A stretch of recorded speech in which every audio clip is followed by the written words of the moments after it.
Shoutout mga kami Kuya Mikoy. Parehas yung channel Anong channel niyo po? Kuya Barbero TV. Tapos Kuya Barbero TV. Sa kanya ay JC the Barber. Yes. Yung YouTube niya. Yun, shoutout sa kay Kuya Barbero TV. Please support po. And also kay JC the Barber. Yan. Ganda ng dali oh. Ganda ng dali pa nga.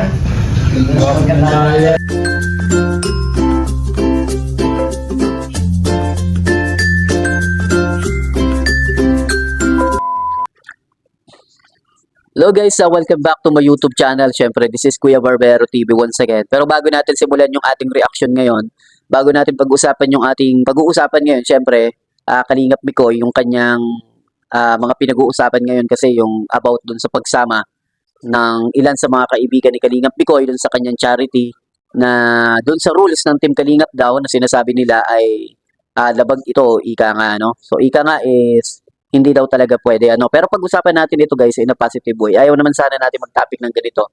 Pero syempre dahil nga tayo ay nagre-reaction kay Kalingap Mikoy at ganoon din sa ating kaibigan at kababata na si Kalingap Rob, syempre gusto natin pag-usapan din kung ano nga ba yung pananaw natin sa mga ganitong usap-usapan. Pero bago natin pag-usapan to guys, gusto ko muna na pasalamatan ang ating kaibigan, Kalingap Rob, syempre ang ating mga kliyente. Tayo po yung barbero ng Team Kalingap na palaging nagpapagwapo para sa kanila, no? So, bago natin pag-usapan din ito, gusto ko munang pasalamatan yung ating mga viewers sa ating YouTube channel. Siyempre, ang ating YouTube channel ngayon ay meron ng 31,000 subscriber na rin po.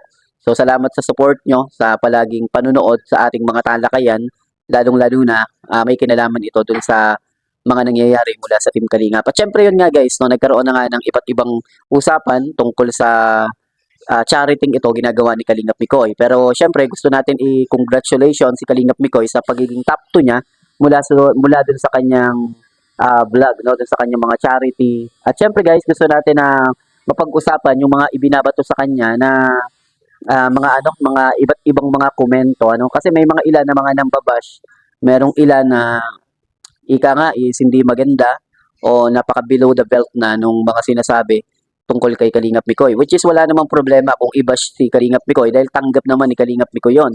Doon nga sa ilan sa mga vlog ni Kalingap Mikoy sa ilang live niya dati, yung mga live niya dati is normal naman na may mambash, sabi niya, at wala naman siyang magagawa doon. Pero wag lang yung below the belt, yung para bang pinipersonal nyo na yung buhay ni Kalingap Mikoy. Yung para bang kahit yung personal na buhay niya is pinakikialaman na. So, below the belt na yun, pwede kayong magkaroon ng problema o kaso kung kakasuhan ni Kalingap Mikoy, yung mga magbi-below the belt. Kaya ingat-ingat tayo sa pagkukomento at mag-ingat-ingat din tayo dun sa pagbibitaw ng maling impormasyon o pagpapakalat ng hindi tamang impormasyon, lalong-lalo na kay Kalingap Mikoy. Kasi hindi naman natin personally kilala yung tao kung anong klaseng pagkatao meron si Kalingap Mikoy. Kasi minsan, naka-base lang tayo dun sa, sa naririnig, sa opinion ng iba, o kaya nagbe-base lang tayo dun sa mga sabi-sabi at mga haka-haka. Kumbaga, ito ay mga maling information. Kaya mag-base tayo kung ano yung sasabihin talaga ni Kalingap Mikoy at kung ano yung sinasabi ni Kalingap Rob. Kasi nga,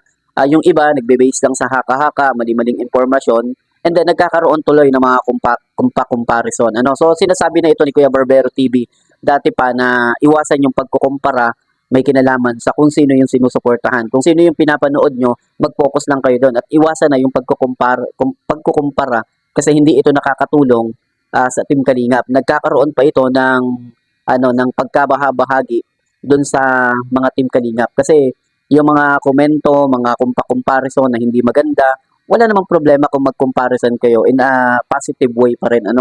At hindi naman masama kung ikumpara nyo talaga yung iba. Pero sana wag naman yung below the belt na comparison na halos laitin na at tipong i-judge na yung isang tao para lang maiangat yung sinusuportahan natin. Kasi yung iba, ang ginagawa is kinukumpara nila, halimbawa si Mikoy at si Edu, pinagkukumpara nila, pero inaangat nila yung isa.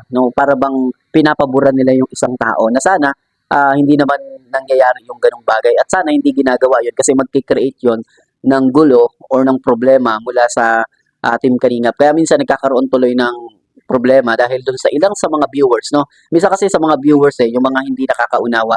Kaya sana sa video ito na maunawaan nyo na iwasan yung pagkukumpara at iangat yung iba. Tapos ibaba naman yung hindi nyo gusto. Yung para bang dinadaw nyo yung isang tao samantalang yung gusto nyo, gustong-gusto nyo iangat, no? So, iwasan po natin yan. Actually, dun sa pinag-uusapan naman natin tungkol kay Kalingap Mikoy, dun sa rules na nilalabag niya, which is totoo, meron naman talagang rules si Kuya Bal, ano, dun sa rules niya ng mga nakaraan, nababasa din natin yon at napanood din natin yon na syempre, kapag ikaw nga naman ay Kalingap member, no? At syempre, ang madalas dapat na makasama mo sa mga charity vlog, yamang dala-dala mo yung Kalingap, is yung mga nasa team Kalingap din. Ano? Pero syempre guys, merong ilan mga pagkakataon na hindi naman maiwasan na maisama mo yung mga personal na mga kaibigan mo na malalapit mo sa buhay na hindi under ng Kalingap.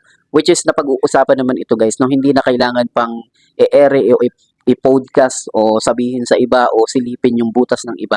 Which is sabihin natin na nagkaroon ng pagkakamali dito si Mikoy pero hindi na kailangan i-judge pa, hindi na kailangan na paulit-ulit na idiin pa dun sa isang ginawa niya na hindi naman sobrang big deal. Ano, hindi naman ito sobrang big deal. Which is alam din naman ito ni Kalingap Rob at alam din siguro ito ni Kuya Bal, napapanood naman siguro niyo yan. Ano, which is may mga ilan kasi talaga na nagsasabi ng ganon na talagang meron talagang rules na dapat sundin, ano. Pero yun nga, may mga pagkakataon minsan na hindi naman maiwasan na maisama mo yung pamilya mo, yung malapit mong kaibigan para maging backup mo dun sa charity works na ginagawa mo.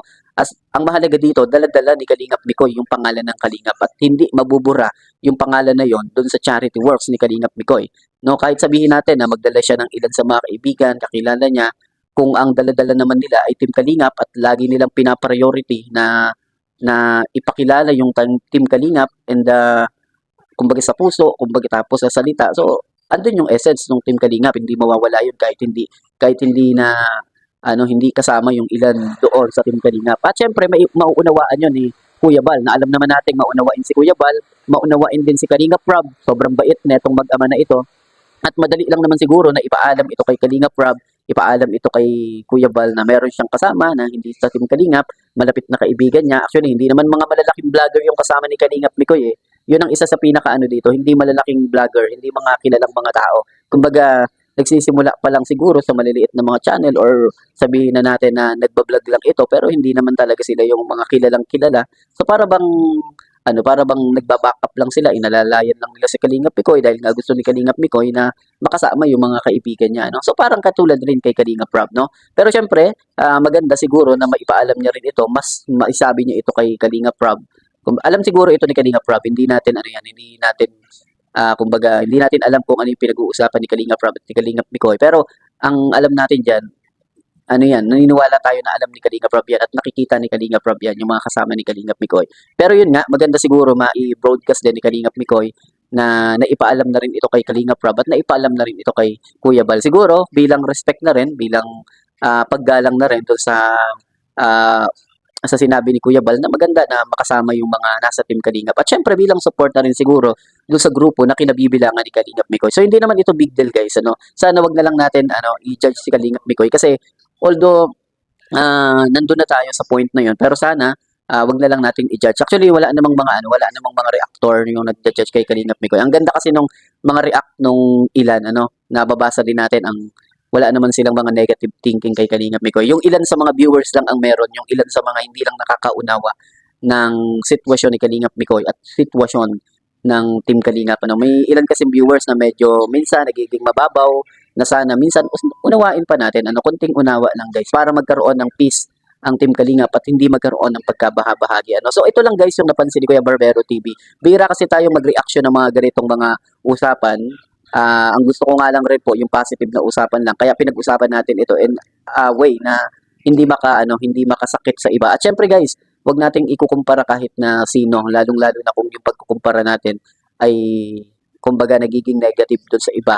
At para sa ilan is okay, para bang nagkakaroon tuloy ng war, So this is Kuya Barbero guys, ito lang yung ating ma-upload ngayon at mapag-uusapan dahil nga syempre busy rin po tayo sa ating trabaho kaya minsan hindi na rin tayo makapag-upload. Baka nga hindi po tayo makapag-upload sa mga susunod na mga araw dahil merong gagawin si Kuya Barbero TV, So syempre gusto ko na shout out po yung team ni Chris, team Edsy, team John Carl, team Franjoy sa video ito at syempre ang ating Kalingap Rob na palaging tumutulong sa may hirap. At syempre guys, baka makasama rin po natin si Kalingap Rob dun sa na-scout natin na beneficiary, Baka tulungan ito ni Kalingap Rob dahil nagtanong din po siya sa atin. Sana mapanood nyo rin po yung ating na-scout na talagang kailangan ng tulong. At alam naman natin, napakabait ni Kalinga Prab. So nabasa niya na yung ating message, no? Mukhang balak ng puntahan nito ni Kalinga Prab. At mapanood nyo rin sana si Kuya Barbero TV, ano? Sa sandaling iyon, kung sakali na matuloy. Kasi nung mga last 2 years, nakapag-scout din po tayo at naipakita rin po yun ni Kalinga Prab dun sa video na in-upload niya na nandun din po tayo na nakapag-scout. At makabalik tayo sa pag-i-scouting ngayon kahit papano, para kahit papano makahanap din tayo ng mga matutulungan sa pamamagitan naman ni Kalinga Prab. Hindi ko po kaya yon, kaya ibinibigay po natin kay Kalinga Prab. At syempre, this is Kuya Barbero TV guys, no? Thank you so much at mag-iingat po kayo palagi and bye-bye.